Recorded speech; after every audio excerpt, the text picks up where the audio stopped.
নমস্কার, আমার নাম দেবশ্রী ঘোষ। আমাকে কিছু নিজের সম্পর্কে বলতে বলা হয়েছে। এটা শুনেই বেশ ভালো লাগছে, কারণ সো কল্ড ইন্ট্রোডাকশনের ধারার মধ্যে না ঢুকে বেশ নিজের সম্পর্কে কিছু বলতে ভালোই লাগে। ছোটবেলা কেটেছে কলকাতাতে। কলকাতাতেই পড়াশুনো, কলকাতাতেই বড় হওয়া। রবীন্দ্রভারতী থেকে থিয়েটার আর মিউজিক নিয়ে গ্র্যাজুয়েশন করেছি। রবীন্দ্রসঙ্গীত প্রচণ্ড ভালো লাগে, তাই আলাদা করে দক্ষিণী থেকে রবীন্দ্রসঙ্গীতে 7 বছরের ডিপ্লোমা করেছি।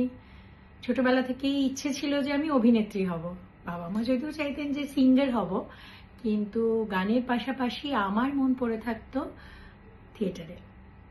বাবা যেহেতু থিয়েটার করতেন, বাবা উৎপল দত্তের সাথে থিয়েটার করতেন, তার কারণ বাবা আর নেই। যাই হোক, বাবার হাত ধরেই থিয়েটারে আসা, প্রথমে গণনাট্য, তারপরে সেখান থেকে ছোটবেলায় তড়িৎ জেঠু বাবাকে বলল যে আমার সাথে থিয়েটার করতে দে। তো সেখানে থিয়েটার করা শুরু। তারপরে সেইখানেই একটি নাটক যখন মঞ্চস্থ হচ্ছিল, তখন উষাদি সেই নাটকটি দেখতে গেছিলেন। আমি যদিও খুব ছোট, 12 বছর বয়স। তো তখন উষাদি বাবাকে বলেন যে আমি একটি বাংলা নাটক করছি। উষাদি মানে উষা গাঙ্গুলি, তিনিও আজ আর নেই, রঙ্গকর্মী যিনি প্রতিষ্ঠাতা। তো তখন উষাদি আমাকে নেবার জন্য আমাকে তার দলে নিলেন। 12 বছর 13 বছর রঙ্গকর্মীতে ছিলাম আমি। সেখানেই থিয়েটার করেছি, হিন্দি থিয়েটার। সেই জন্য হিন্দির ওপর জোরটা একটু বাড়তে থাকলো। সেই সুযোগে ছোট থেকেই চাইল্ড আর্টিস্ট হিসেবে কাজ করতাম। ভীষণ ভালো লাগতো অভিনয়ের পাশাপাশি গানটাও করতাম, পড়াশুনো তো ছিলই। তো অভিনয় যেহেতু খুব ভালো লাগতো, তখন বাবা বলল যে এক কাজ করো, 12-এর পরে গ্র্যাজুয়েশন করার পর যেটা বাবা বলল যে তুমি অভিনয় নিয়ে আরেকটু পড়াশুনো করো। তো আরেকটু পড়াশুনো করার সুবাদে আমি ভর্তি হলাম national institute of film and fine arts, NIFA, যেখানে জ্ঞানেশ মুখোপাধ্যায় ছিলেন প্রিন্সিপাল। অনেক মহান মহান অভিনেতার কাছে অভিনয় শিখেছি। তারপর রঙ্গকর্মীতে থিয়েটার করতাম, ওখানে সিরিয়াল করতাম, সিনেমায় চাইল্ড আর্টিস্ট হিসেবে কাজ করতাম। এভাবেই আস্তে আস্তে আস্তে আস্তে আস্তে আস্তে বড় হতে থাকলাম। তারপর রঙ্গকর্মী থেকে এলাম নাট্য আনন্দ, চন্দন সেনের গ্রুপে। নাট্য আনন্দ থেকে তারপরে আমি কলকাতা রেপার্টারি মানে মিনার্ভা থিয়েটারে বেশ কিছুদিন থিয়েটার করলাম। কিন্তু যাই হোক, সেখানেও কোনোভাবে কিছু একটা ঘটেছিল যেই কারণে মিনার্ভা থিয়েটার আমি ছাড়ার পরে কিছুদিন ফ্রিল্যান্স এই দলে ওই দলে থিয়েটার করছি। হঠাৎ করে বন্ধুরা বললো যে দেখ, তুই তো হিন্দি থিয়েটার নিয়ে পড়াশুনো করেছিস, হিন্দি থিয়েটারটাই বেশি করেছিস, তো তুই এক কাজ কর না, তুই বম্বেতে চলে যা। দেখ, এই বয়সে বম্বেতে গিয়ে কি করবো? তো জানি না, মাথার মধ্যে হঠাৎ করেই ঘুরছিল বিয়ে, একটি সন্তান মানে মেয়ে, সব ছেড়ে হঠাৎ করে মাথায় এলো যে হাজব্যান্ডও বললো যে তুমি যদি করতে পারো দেখো। তো আমি মুম্বাই চলে এলাম। জানি না কি ভেবে এসেছিলাম, আমি জানি না। 2013-12 সালে আমি মুম্বাই চলে আসি। তার আগেই মুম্বাই আসতাম, চলে যেতাম, মানে যখন ওইটা প্রসেসের মধ্যে আছে যে মুম্বাই যাও, গিয়ে দেখো, তো মাঝে মাঝে আসতাম, এসে অডিশন দেওয়ার চেষ্টা করতাম, কিন্তু কিছুই হতো না। তো তারপরে আমার বন্ধু যখন বললো যে যা না, মুম্বাই চলে যা, তো আমি মুম্বাই চলে এলাম। মুম্বাই আসার পর এখানে প্রথমে তো বেশ স্ট্রাগল, বাপরে, সে যা স্ট্রাগল, মানে যেই কাস্টিং এজেন্সির কাছেই যাই তারা বলে আপনি না ভিকিরি হওয়ার মানে ভিকিরির রোলে যাবেন, না আমিরের রোলে যাবেন, মানে বড় লোকের রোলে যেতে পারবেন না, জাস্ট বিকজ কালো। আর বাঙালি বলে তো মুম্বাইতে একটা আছেই যে আরে আপ তো বেঙ্গলি হও। তো যাই হোক, এইসবের মাঝখানে মাঝখানে মাঝখানে হঠাৎ করে এক বন্ধুর সোর্সেই আমি ঢুকলাম একজুট থিয়েটার গ্রুপ, নাদিরা জাহির বাবাজির গ্রুপে। এবং তারপরে আস্তে আস্তে ভয়েস ওভার করা শুরু করলাম। ভয়েস ডিরেকশন দেওয়া শুরু করলাম, এবং টাচউড তারপরে আর মানে কলকাতা ফেরার মতো পরিস্থিতি আর কখনো হয়নি। আমি এখনো প্রায় 13 বছর হবে আমি একজোটেই থিয়েটার করি, এবং মাঝে তো প্রচুর হিন্দি সিরিয়ালস করেছি।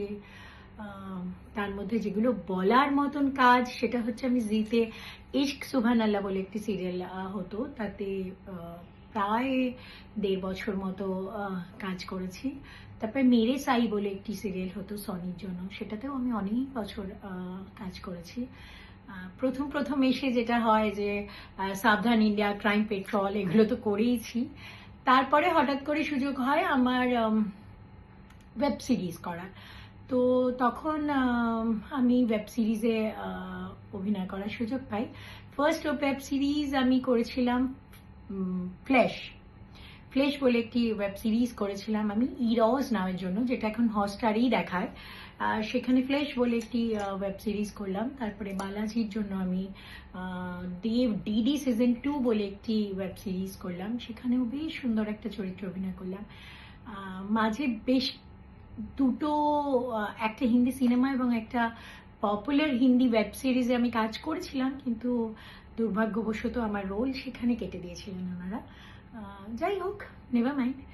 তারপরে হটস্টারের জন্য আমি আবার বিবিসির ডিরেক্ট কাস্টিংয়ে আমি করলাম ক্রিমিনাল জাস্টিস 2, এবং সেখানেও দুর্ভাগ্য যে কোভিড চলে আসে, এবং তার জন্য আমি কোভিডে আসতে পারিনি বলে ডাবিং করতে পারিনি, যার জন্য আমার রোলটা অনেকটা কাটা গেছে। যেটুকু ওরা রাখতে পেরেছে সেটুকু রেখেছিলেন। যাই হোক, এবং তারপরে এই সব কাস্টিংগুলোই হয়েছিল কিন্তু আমার মুকেশ চাবড়া থেকে, এবং আস্তে আস্তে আস্তে আস্তে একটু একটু একটু করে নিজের পা শক্ত করলাম। রিসেন্টলি দাঙ্গাল টিভির জন্য আমি একটা সিরিয়াল করি মানাতি সুন্দর বলে, এবং তারপরে যেটা হলো যে আমি হিউম্যান বিপুল সাজের ডিরেকশনে আমি হিউম্যানে খুব ভালো একটি রোল পেলাম, সেটাও মুকেশ চাবড়া কাস্টিং এজেন্সি থ্রুতে। এবং তারপর ওই আর কি পরিচিতিটা একটু একটু করে তৈরি হলো।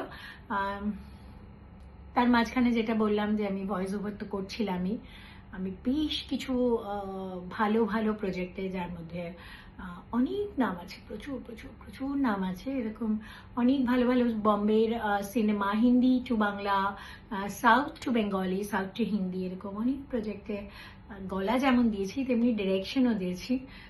কারণ আপনারা সবাই জানেন যে ভয়েস ওভারে কিন্তু একটা ভয়েস ডিরেক্টরও থাকতে হয়, সেই ডিরেক্টর হিসেবেও আমি প্রায় 12 বছর কাজ করেছি।